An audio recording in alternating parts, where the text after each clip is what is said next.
গাজীপুরে আবার আপ দুনিয়া ভেঙে কররে চোরমার নারায়ে তাকবীর আল্লাহু আকবার নারায়ে তাকবীর। তাহলে মৃত মানুষের জন্য পৌঁছানোর রাস্তা কয়টা? সবাই কয় না কয়টা? এক নম্বর হলো ইল্লা মিন সাদাকাতিন জারিয়াতিন। এক নম্বর হলো সাদাকায়ে জারিয়া। এখন সাদাকায়ে জারিয়া কাকে বলা হয়? সাদাকা অর্থ হলো দান খায়রাত করা, আল্লাহ রাব্বুল আলামিনের সন্তুষ্টির জন্য ব্যয় করা, দান করা। আর জারিয়া বলা হয় যেটা চলমান থাকে, চলমান।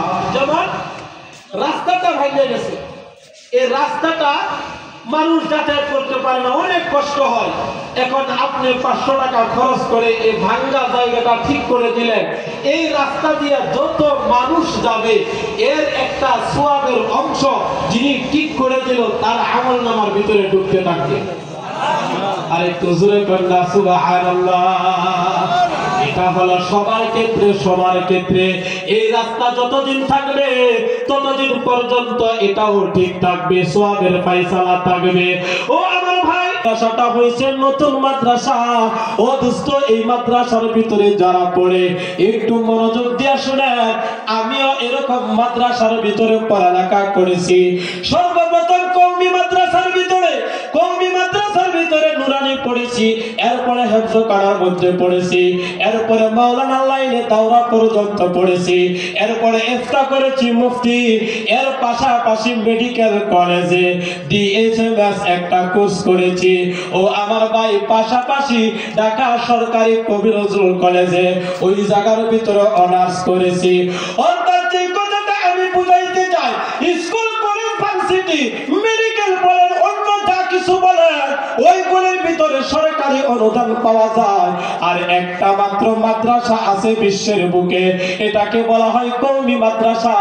এটা কওমের টাকার দ্বারা এটা পরিচালিত হয়। আর এই কওমি মাদ্রাসার মধ্যে পড়িয়া একটা কুরআনের হাফেজ হয়। এই কুরআনের হাফেজ সে আরো এরকম হাজারো হাজারো হাফেজ বানায়। একজন মাওলানা হয়, এই মাওলানার কাছে আরো হাজারো হাজারো ছাত্র মাওলানা হয়। আজকে সারাটা বাংলাদেশ ঘুরে বেড়ায়, আমার কথা হাজারো হাজারো মানুষগুলি শুনে।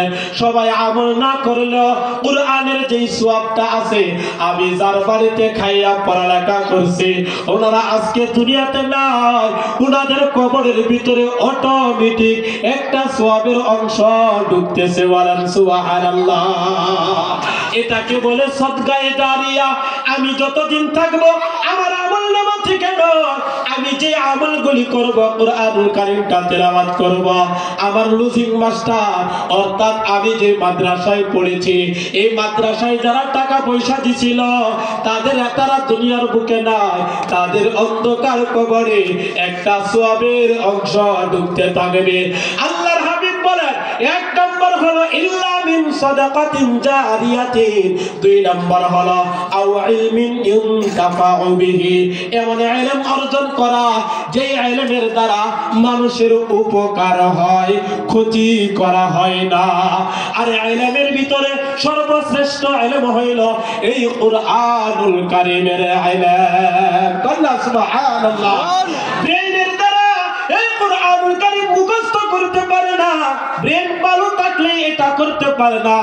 এটা আল্লাহর দরবারে আগে কবুলিয়তের দরকার হয়। কুরআনের হাফেজের মা হবেন, কুরআনের হাফেজের বাবা হবেন, এটা চাইলেই হবে না।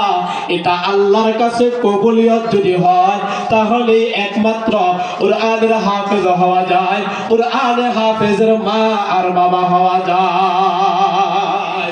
তিন নম্বর হলো আওয়ালাদিন সালিহিন ইয়াদউ লাহু, এমন সন্তান পৃথিবীর বুকে রাখা যাওয়া যেই সন্তানগুলির দ্বারা ওয়ালাদিন সালিহিন ইয়াদউ লাহু, এই সন্তানগুলি আজকে যেমন আপনারা এখানে রাত্র 12টা বাজে গেছে, প্রায় 12টা বাজে, এখনো মা বাবার আলোচনা শুনিয়া বইসা রইছেন, কুরআনের আলোচনা শুনিয়া বইসা রইছেন। এই যে একটা সওয়াবের অংশ আপনাদের মা আর বাবার কবরের ভিতরে ঢুকতেছে। ও আমার ভাই, এরকম এরকম নেককার সন্তান রাইখা যাওয়া। আর নেককারের ভিতরে সর্বশ্রেষ্ঠ নেককার সন্তান হলো কুরআনের হাফেজ আর আলেম। কথা বলেন ঠিক কিনা? তাহলে আজকের এই মাহফিলটা হওয়াতে আপনারা খুশি না বেজা? সবাই বলেন খুশি না বেজা?